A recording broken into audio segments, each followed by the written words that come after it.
Arsène Lebedev was a phantom. He was a whisper in the corridors of power, a ghost story told by intelligence analysts.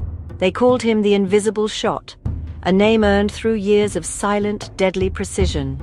He was once the pride of the Special Forces unit, Sokol, their top marksman, a man who could thread a needle with a bullet from a kilometer away.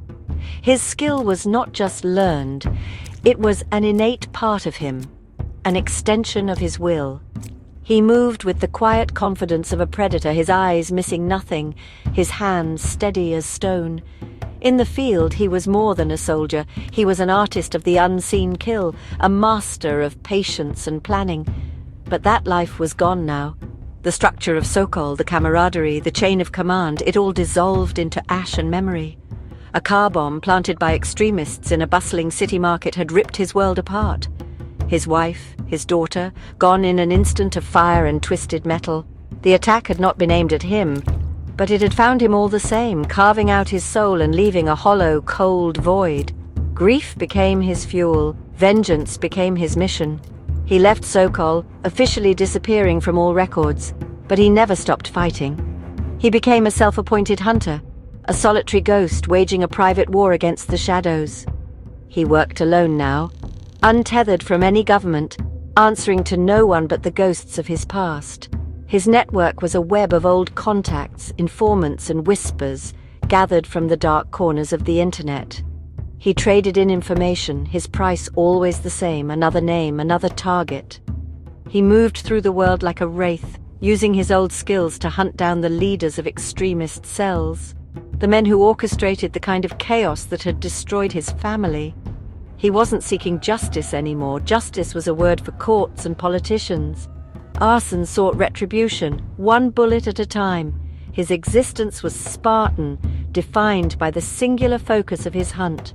A worn rucksack, a few changes of clothes, and his custom-built sniper rifle were his only constant companions. He slept in abandoned buildings, lived off the grid, and erased his tracks with meticulous care. He was a man reduced to his core purpose, a weapon honed by loss and aimed at the heart of terror. Every sunrise was a reminder of what he had lost, and every sunset was a promise of the hunt to come.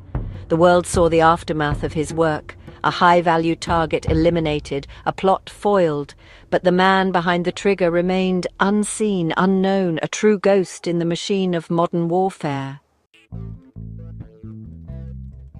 The intel came through a scrambled channel, a desperate message from a source deep inside Syria. It was fragmented, rushed, but the key words were clear enough to make Arsène's blood run cold. A new group, calling themselves the Black Lotus, was planning something big.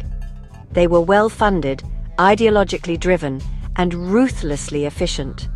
Unlike other factions that sought publicity through crude violence, the Black Lotus preferred symbolic targets, aiming to cripple infrastructure and sow maximum fear with minimal warning. They were a new breed of threat, and their ambition was terrifyingly global. The message was a warning, a plea for someone to act before it was too late. The target was Istanbul. A major international trade summit was scheduled to take place in a high-security conference center on the shores of the Bosphorus. World leaders, diplomats, and corporate magnates would be in attendance. The Black Lotus planned to detonate a series of coordinated chemical dispersal devices, not inside the summit itself, but in the ventilation systems of the surrounding public areas, subway stations, shopping malls, and transport hubs. The goal was not to kill the VIPs, but to unleash mass panic and death among the civilian population, proving that no city was safe. The timing was critical. The attack was slated for the summit's opening day, just 72 hours away. Arsène knew this was beyond the scope of conventional intelligence agencies. By the time they waded through the bureaucracy and confirmed the threat, it would be over. The Black Lotus was a ghost, and only a ghost could hunt them. His source had provided a final, crucial piece of information: the name of the operation's commander, a shadowy figure known only as the engineer. He was the architect of the attack, the only one who could give the final authorization. He would be overseeing the final preparations from a penthouse apartment in a luxury hotel directly overlooking the conference center. He trusted his security, his anonymity, and the bulletproof glass of his high-rise fortress. The urgency was a physical weight on Arsen's shoulders.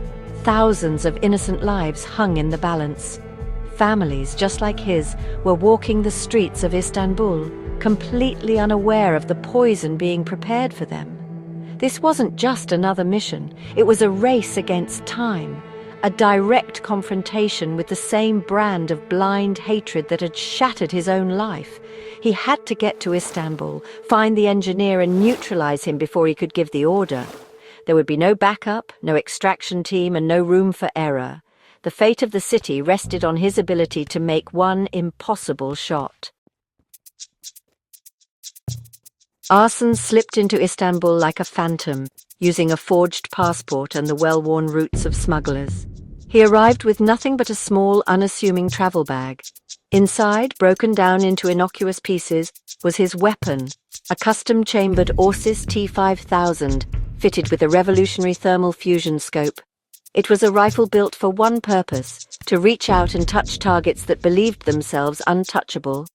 He moved through the bustling city, his senses on high alert, absorbing the rhythm of the streets while his mind was already miles away, mapping out his plan of attack. He was a grey man in a sea of faces, utterly invisible. His target location was a penthouse. His perch had to be perfect. After hours of digital reconnaissance and studying architectural blueprints, he found it, an abandoned hotel, a decaying relic from a bygone era, standing directly opposite his target's building. It was a skeletal structure, condemned and forgotten, offering an unobstructed line of sight. He entered under the cover of darkness, moving through the derelict building with practiced silence. He navigated crumbling stairwells and debris-strewn corridors, his footsteps making no sound. He was a ghost in a haunted house, preparing his nest for the long wait that was to come. He set up on the 8th floor, in a room where the wall had partially collapsed, creating a natural sniper's hide. He assembled the T-5000 with the slow, deliberate movements of a surgeon. Each click of the components locking into place was a familiar, comforting sound in the oppressive silence. He mounted the rifle on a lightweight tripod, positioning it deep within the room, far from the window to avoid any reflection. He ran his checks, calibrated the scope, and calculated the variables: wind, distance, elevation. The target was over 900 meters away, a difficult shot under any circumstances, but this shot had another, more formidable obstacle. The engineer's penthouse was a fortress of glass and steel. The windows were triple-paned, ballistic-grade glass, designed to stop a .50 caliber round. A conventional bullet would shatter or deflect on impact. But Arsen hadn't brought a conventional bullet. He loaded a single custom-made armor-piercing sabot round, a needle of tungsten designed to punch through hardened defenses. Even with this special ammunition, the shot was borderline impossible. It required absolute stability, perfect timing, and a complete absence of doubt.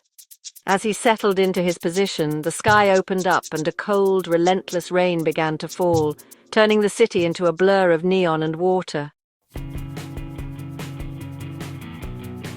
The wait was an exercise in pure discipline. For 2 days, Arsen remained motionless in his nest, a statue of lethal patience.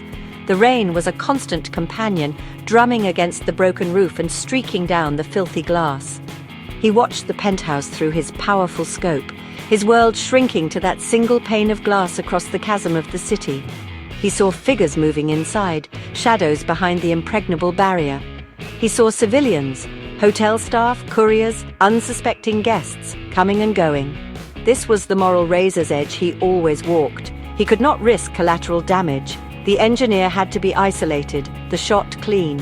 On the third night, the night of the planned attack, the moment finally came. Through the rain-slicked lens, Arsen saw the engineer step into view, standing by the window. He was on the phone, his silhouette sharp against the light of the room. He was alone. This was it. The window of opportunity would be fleeting. Arsen's breathing slowed, his heart rate dropping to a steady, calm rhythm. The rain, the wind, the distant city noise, it all faded away. There was only him, the rifle, and the target. He placed his finger on the trigger, the cold metal a familiar extension of his own hand. He exhaled slowly, emptying his lungs. In that final silent moment between breaths, the world stopped. He fired. The T-5000 bucked against his shoulder, a controlled, powerful recoil. The specialized round crossed the 900-meter gap in an instant, a ghost in the storm. Through the scope, Arson saw a tiny, star-shaped fracture appear on the bulletproof glass. The tungsten penetrator, shedding its sabot casing, punched through the weakened point with surgical precision. The engineer's silhouette jerked violently and then collapsed out of sight. The shot was perfect. The threat was neutralized. The city was safe. Arson didn't wait to admire his work. He moved with swift, silent efficiency, disassembling the rifle and packing it away in seconds. He was gone from the abandoned hotel before the first echo of the shot had fully faded. He melted back into the Istanbul night, leaving no trace, no shell casing, no evidence he was ever there. Days later, a short, encrypted intelligence report landed on the desk of a counter-terrorism chief in London. It read simply, "Black Lotus operation in Istanbul has been neutralized. Asset invisible shot successful. Asset has disengaged." The ghost had done his work and vanished